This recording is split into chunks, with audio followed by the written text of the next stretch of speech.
RCF en Bourgogne, le flash, Hugo Sastre. Bonjour à tous, c'est la fin de l'année de la miséricorde.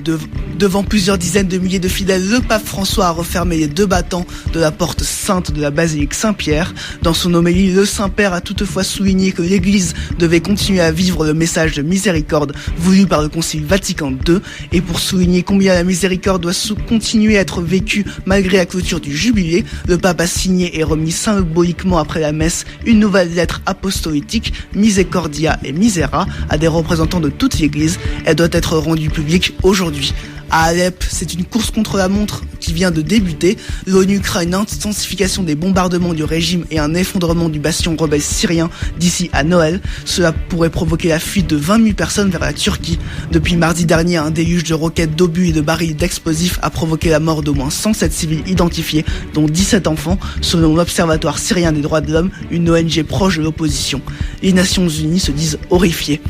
Hier se déroulait la nouvelle édition de la vente des vins des hospices de Beaune. C'est l'année dernière, la vente aux enchères avait rapporté plus de 11 millions d'euros, dont 480 000 pour la pièce de charité. Cette année, elle s'est vendue à 200 000 euros. C'est une philanthrope chinoise et un hôtelier de luxe beaunois qui ont co-acheté la pièce. Les bénéfices de la vente seront reversés à 2 associations, la Fondation ARC pour lutter contre le cancer et la Fondation Cœur et Recherche.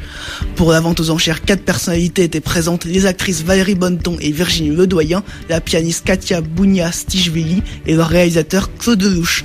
Au total, la vente aux enchères a rapporté un peu moins de 8 millions d'euros, ce qui serait la 2e meilleure vente. Cela représente malgré tout une baisse de 26,36% par rapport à l'année dernière. Le vin rouge baisse de 23,26% et le vin blanc de 35,94%.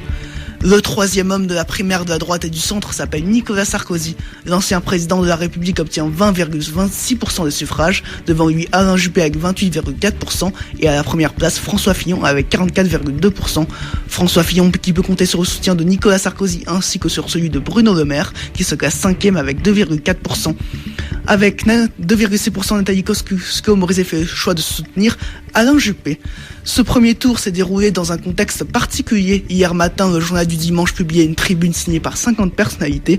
Catherine Deneuve, Benjamin Biolay ou encore Denis Podalides ont défendu le bilan de François Hollande et ont demandé à dire stop au Hollande bashing. Ils estiment que cet acharnement indigne entraîne le débat politique dans une dérive dangereuse pour la démocratie. Samedi soir, Thomas Pesquet est arrivé dans la station spatiale internationale. Le Français va devoir réaliser pendant 6 mois diverses expériences, dont une avec des graines de moutarde de Dijon. C'est la fin de ce flash. Très bonne journée à tous.